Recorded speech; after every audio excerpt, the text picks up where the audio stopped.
سب سے پہلی چیز یہ ہے کہ پاؤں میں انگلیوں کا رخ قبلے کی طرف ہو. پاؤں میں انگلیوں کا رخ قبلے کی طرف ہونا چاہیے. اور پاؤں کو یوں کر کے بتائیں، غلط جو طریقہ غلط، یوں کریں یا یوں کریں، اس طریقے سے جو کیا جاتا ہے یا اس طریقے سے جو کیا جاتا ہے یہ طریقہ ٹھیک نہیں ہے. پاؤں کو سیدھا رکھنا ہے اور کم از کم 4 انگلیوں کے برابر فاصلہ ہو، باقی ہر انسان اپنی جسامت کے اعتبار سے. اس کے بعد تکبیر کہنی ہے، تکبیر تحریمہ. تکبیر تحریمہ کا طریقہ یہ ہے، ہاتھ کانوں تک اٹھانے ہیں اور اس کے بعد اللہ اکبر کہہ کر ہاتھ باندھ لینے. تکبیر کہیں، اس طریقے سے ہاتھ اٹھائیں، اللہ اکبر، اور ہاتھ جیسے میں نے بتایا. اب ہاتھ باندھنے کا طریقہ یہ کہ تھوڑا سا اس کو ناف کے نیچے اور اس سے یہ حلقہ بنا کر یہاں اس کو باندھ دیے. یہ جو غلط طریقہ یہ جو اس طرح کرتے ہیں یہ بتائیں. اس طریقے سے کرتے ہیں بعض لوگ، ٹھیک ہے، یوں کر لیتے ہیں. بعض لوگ یوں یہ ہاتھ کو نیچے لٹکا دیتے ہیں. یہ ہاتھ کو لٹکائیں نیچے تاکہ پتہ چلے. اس طریقے سے بعض لوگ کرتے ہیں، یہ طریقہ بھی غلط ہے. اس طریقے سے کرتے ہیں یہ بھی غلط ہے، اس طریقے سے کرتے ہیں یہ بھی غلط ہے. یہی طریقہ ہے کہ اس طریقے سے ہاتھ باندھنے. اور اس کے بعد جیسے بتایا گیا کہ نظریں سجدے کی جگہ پر ہوں گی، ادھر ادھر نہیں دیکھنا، نہ یہاں دیکھنا ہے. اچھا، قیام میں ایک بات یہ یاد رکھنی چاہیے کہ بعض لوگ سر کو بہت جھکا دیتے ہیں. سر کو جھکائیں بہت، بالکل ایسے کھڑے ہوتے ہیں. ٹھیک ہے، اس طریقے سے کھڑا نہیں ہونا، نہ اوپر کی طرف دیکھنا ہے، سجدے کی طرف نظر ہونی چاہیے، سجدے کی جگہ کی طرف. یہ قیام میں نظروں کا مقام وہ سجدے کی جگہ ہے کہ نظر سجدے کی جگہ پر ہو اور انسان یوں کھڑا ہوا ہو. تو سر نہ بہت زیادہ جھکا ہوا ہو کہ یہ یہاں مل جائے، اس طرح نہیں کرنا، بلکہ بالکل جو فطری طریقہ ہے اسی فطری طریقے کو اسلام نے نماز کا طریقہ بنایا ہے. اس کے بعد رکوع میں جانے کا طریقہ. اب رکوع میں اس چیز کا یہ کہ انگلیاں آپ کی کھلی ہوئی ہوں، انگلیاں کھلی ہوئی ہوں گی اور اس کے ذریعے سے گھٹنے کو پکڑا ہوا ہے، گھٹنے کو پکڑا ہوا ہے. اس طریقے سے گھٹنے کو انہوں نے پکڑا ہوا ہے. بالکل بند نہیں رکھنی یا بالکل ایسے نہیں رکھنا، یوں کر کے یوں کریں. بعض لوگ یوں کرتے ہیں، یوں نہیں کرنا، یوں نہیں رکھنا ہاتھ، نہ یوں رکھنا ہے، نہ یوں رکھنا ہے، نہ یوں رکھنا ہے، ہاتھ یوں رکھنا ہے. اور اس میں یہ چیز کہ یہ الگ ہو بالکل اس طریقے سے کہ یہ آپ کا ہاتھ یہاں سے الگ ہو، یہاں بالکل واضح فاصلہ ہو، یہاں بالکل واضح فاصلہ ہو، اور یہ ٹانگیں بالکل سیدھی ہوں، یہاں پہ کوئی خم نہ ہو، یوں تھوڑی سی آگے نکلی ہوئی نہ ہو. اس چیز کا بھی دھیان رکھنا چاہیے. اور کمر کے بارے میں یہ کہ کمر بالکل سیدھی ہو. ٹھیک ہے. اب سر کے بارے میں بعض لوگ یہ کرتے ہیں، سر کو بہت زیادہ جھکا دیتے ہیں، بالکل نیچے یوں جھکا دیتے ہیں. یہ طریقہ بھی ٹھیک نہیں ہے. سر بالکل کمر کی سیدھ میں ہونا چاہیے. یہ جو کہا جاتا ہے نا، اب یہاں آپ پانی کا کٹورا رکھیں گے تو وہ پانی نہیں گرے گا انشاءاللہ. مقصد یہ کہ اس طریقے سے کمر انسان کی سیدھی ہونی چاہیے. یہ سجدے کا طریقہ ہے. اور رکوع میں بھی پاؤں بالکل اسی طرح ہونے چاہیے جس طرح قیام کی حالت میں. اس کے بعد سمع اللہ لمن حمیدہ کہہ کر کھڑے ہونا ہے. اب سمع اللہ لمن حمیدہ انہوں نے کہا اور کھڑے ہو گئے. اس کے بعد ربنا لک الحمد، اور ہاتھ کھلے چھوڑے ہوئے ہیں. اس کے بعد ربنا لک الحمد حمدا کثیرا، وہ جو دعائیں میں نے بتائی تھیں وہ ساری دعائیں. اس کے بعد سجدے میں جانا ہے.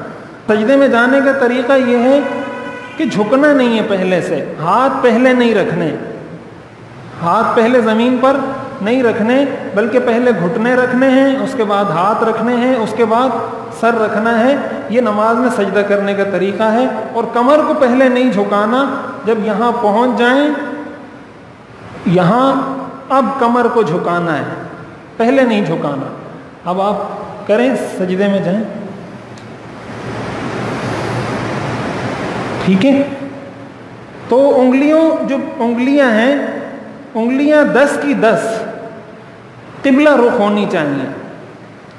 اب بعض لوگ کیا کرتے ہیں کہ انگلیوں کو بالکل آپ سیدھا کریں، پاؤں کو بالکل سیدھا رکھتے ہیں اس طریقے سے، یا بالکل صرف انگوٹھا لگا ہوتا ہے، بالکل انگوٹھا لگایا ہوتا ہے.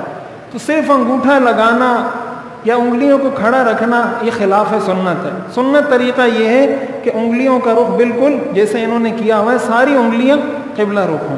اچھا ایک بات سجدے کے اندر یہ بھی حدیث میں آتا ہے کہ یہ ٹانگ کو ٹانگ سے ملائیں، کہ آپ کے ٹخنے سجدے میں دونوں ٹخنے ملے ہوئے ہوتے تھے. حدیث شریف میں آتا ہے کان یلصق کعبیہ الکعبین بین الکعبین، کہ آپ دونوں ٹخنوں کو ملاتے تھے. تو اس طریقے سے ملا کر اور 10 کی 10 انگلیوں کا رخ قبلے کی طرف ہونا چاہیے، اور آپ اس طرف رخ کریں عدنان تاکہ یہ ہاتھ کا رخ بھی سمجھ میں آئے. اب جب سجدے سے اٹھیں گے تو اس طریقے سے اٹھ کے اب یہ ایک دایاں پاؤں ہے یہ انہوں نے کھڑا کیا ہے اور بایاں پاؤں بچھایا ہوا ہے. دایاں پاؤں کھڑا کیا ہے اور بایاں پاؤں بچھایا ہے، اور اس کے بعد اس طرف رخ کریں تاکہ اب دوسری سمجھ میں آئے. سجدہ دوبارہ کریں تاکہ ہاتھوں کا پتہ چلے کہ ہاتھ کہاں رکھنے. ہاں سجدہ یہیں پہ کریں، نہیں بس یہیں پہ، وہ تو باقی تو دیکھ لیا. اب دیکھیں یہ جو ہاتھ ہیں، اب یہ ہاتھ یہاں سر 2 ہاتھوں کے درمیان میں ہے. نہ تو یہ کرنا ہے کہ ہاتھ یہاں پہ رکھے ہوئے ہوں، یہ بات سمجھ میں آ رہی ہے، اور نہ یہ کرنا ہے کہ ہاتھ یہاں پہ رکھے ہوئے ہوں. یہ طریقہ ہے کہ سر دونوں ہاتھوں کے درمیان ہو، اور یہ انگلیوں یہ انگوٹھے کی لوب انگوٹھے کے ساتھ آپ کے کانوں کی لو یہ ایک سیدھ میں آ جائے. یہ بات سمجھ میں آ گئی. اس طریقے سے سجدہ کرنا ہے. تو پیر کا طریقہ تو بتا دیے کہ پیر کس طریقے سے کھڑے کرنے ہیں، کس طریقے سے قبلہ رخ کرنے، اور ہاتھوں کی یہ پوزیشن ہوگی کہ سر دونوں ہاتھوں کے درمیان ہوگا. اب جب بیٹھیں گے سجدے سے تو اب آپ بیٹھیں تاکہ ہاتھوں کا پتہ چلے کہ ہاتھ کہاں رکھنے ہیں. اب یہ ہاتھ یہاں رکھنے ہیں تاکہ یہاں جہاں گھٹنا ختم ہو رہا ہے وہاں انگلیاں ختم ہوں. اب بعض لوگ یہ کرتے ہیں کہ بہت پیچھے رکھ دیتے ہیں، بعض لوگ یہ کرتے ہیں یہاں پہ رکھ دیتے ہیں. یہ دونوں طریقے خلاف سنت ہیں. جہاں یہ ختم ہو رہا ہے وہاں پر آپ ہاتھ رکھیں گے، وہاں پر آپ کی انگلیاں ختم ہوں گی. یہ سنت طریقہ ہے. اور اس کے بعد دوسرا سجدہ کرنے کے بعد جب اٹھتے ہیں سجدہ کریں، اس کے بعد دوسرا سجدہ اللہ اکبر کہہ کر سجدے میں گئے. اب کھڑے ہونا ہے دوسری رکعت کے لیے، تو اس میں زمین کا سہارا نہیں لینا اور گھٹنوں کا سہارا لے کر کھڑے ہونا ہے اس طریقے سے، اور پھر کھڑے ہو کر ہاتھ باندھنے ہیں. یہ بات سمجھ میں آ گئی؟ اس میں کسی کو کوئی ابہام کوئی ایسی چیز تو نہیں ہے جو سمجھ میں نہ آئی ہو. اب اس کے بعد آپ بیٹھیں، تشہد میں انگلی کا اشارہ کر کے وہ بھی بتائیں تاکہ انگلی کا اشارہ کس طریقے سے کیا جاتا ہے. اب جیسے آپ پڑھ رہے ہیں التحیات للہ والصلوات والطیبات السلام علیک ایھا النبی ورحمۃ اللہ وبرکاتہ السلام علینا وعلی عباد اللہ الصالحین. اب انگلی کو اٹھائیں گے اشہد ان لا الہ الا اللہ. تو لا الہ پر اس کو اٹھا دینا ہے اور اس طریقے سے یہ حلقہ بنانا ہے. یہ دونوں انگلیوں کو بند کر کے اور اس سے یہ حلقہ بنایا، لا الہ پر اٹھایا، الا اللہ پہ اس کو گرا دیا، پھر آخر تک اسی طرح رہے گا. اگر قاعدہ اخیرہ ہے اس میں بھی قاعدہ اولا ہے تب بھی کھڑے ہونے تک یہ اسی طرح رہے گا. اور اس کے بعد آخر میں جب سلام پھیرا جاتا ہے تو سلام کندھوں پہ جیسے میں نے بتایا کہ نظر رکھنی ہے اور السلام علیکم کہنا ہے. بعض لوگ 2 سلاموں کے درمیان وقفہ کرتے ہیں، یعنی یوں کیا السلام علیکم ورحمۃ اللہ، اس کے بعد تھوڑی دیر کے لیے سامنے دیکھتے ہیں، رکتے ہیں السلام علیکم ورحمۃ اللہ، اس کے بعد یوں رکتے ہیں پھر کہتے ہیں السلام علیکم ورحمۃ اللہ. یہ طریقہ غلط ہے. بس یہ اسی طرح یہ موومنٹ میں ہی رہے گا، یہ حرکت میں ہی رہے گا، سر روکنا نہیں ہے بیچ میں. یہ السلام علیکم ورحمۃ اللہ، اب جب گھمانا شروع کیا تو گھما دیں. اب یہ گھمانے کے بعد یہاں آ کے روکے نہیں، اس کے بعد یوں نہیں کریں. جب یہاں سے گھمانا شروع کیا تو آخر تک اس کو یوں گھما دیں اور اس طریقے سے نماز مکمل ہو جائے گی. تو یہ نماز کا عملی طریقہ ہے. اب آپ حضرات نے پریکٹیکلی اگر وضو نہیں ہے تو وضو کریں اور 2 رکعت نماز پڑھیں اس دھیان کے ساتھ کہ میری کہاں غلطی ہو رہی ہے، کہاں کوئی گڑبڑ ہو رہی ہے، کوئی ایسی چیز ہے تو وہ پوچھ لیں، تاکہ جو بھی ابہام ہے وہ چیز دور ہو جائے اور آئندہ کے لیے۔ اور یہ چیز میں نے پریکٹیکلی اس لیے سمجھائی، صحابہ کرام رضوان اللہ علیہم اجمعین پریکٹیکلی نماز پڑھا کر سمجھایا کرتے تھے۔ حضرت عبداللہ ابن مسعود رضی اللہ تعالیٰ عنہ کے بارے میں آتا ہے کہ وہ بتایا کرتے تھے الا اصلی بکم صلاۃ رسول اللہ، کیا میں تمہیں حضور علیہ الصلاۃ والسلام کی طرح نماز پڑھ کے نہ بتاؤں؟ تو پھر ان کے شاگرد کہتے تھے بتائیں، تو پھر وہ یہ سارا طریقہ کر کے بتاتے تھے کہ حضور علیہ الصلاۃ والسلام اس طریقے سے نماز پڑھتے تھے۔ تو یہ آپ نے اپنے بچوں کو سکھانا ہے۔ خواتین کا طریقہ بھی عملی طور پہ یہاں میں کر کے دکھا دیتا ہوں، تاکہ بعد میں اگر کہیں خواتین کو ضرورت پڑتی ہے ان کو، تو خواتین کے لیے ایک تو یہ بات یاد رکھیں کہ اگر چادر پہنی ہوئی ہے تو چادر سے ہاتھ باہر نہیں نکالیں گی، مگر مرد نے چادر پہنی ہوئی ہے وہ ہاتھ باہر نکالے گا چادر سے اور پھر اللہ اکبر کہے گا۔ عورت چونکہ دوپٹہ پہنتی ہے اور دوپٹہ پہنے رکھتی ہے تو اس نے ہاتھ باہر نہیں نکالنے، چادر کے اندر سے ہی کندھے تک ہاتھ اٹھا کر اللہ اکبر کہہ کر سینے پر ہاتھ باندھنے ہیں۔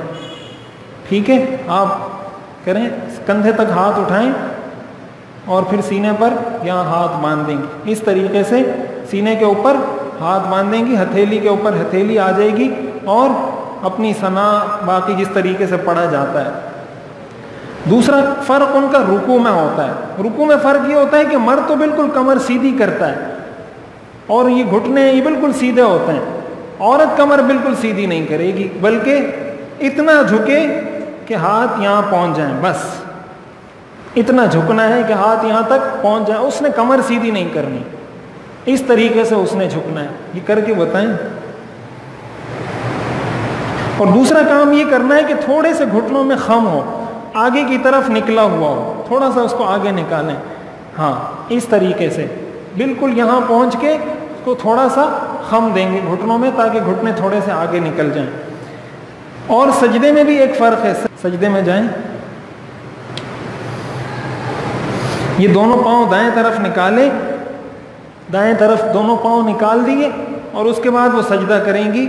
سجدہ اس طریقے سے کریں گی کہ ہاتھ زمین سے چپکے ہوئے ہوں گے، ہاتھ زمین سے چپکے ہوئے ہیں اور پیٹ رانوں سے ملا ہوا ہے، ہاتھ زمین سے چپکے ہوئے ہیں بالکل اور پیٹ رانوں سے ملا ہوا ہے۔ اس کے بعد وہ جلسہ کریں گی، تو جلسے کا بھی یہی طریقہ ہوگا کہ دونوں پیر دائیں طرف نکلے ہوئے ہیں اور وہ جلسہ کریں گی۔ قاعدے میں بیٹھنے کا طریقہ بھی یہ ہے اور باقی سارا نماز کا طریقہ یہی ہے۔ تو یہ سجدے میں فرق ہے، رکوع میں فرق ہے، ہاتھ اٹھانے کے طریقے میں فرق ہے، یہ بنیادی اور جہاں جہاں ہے وہ میں نے بتا دی ہیں تفصیل سے۔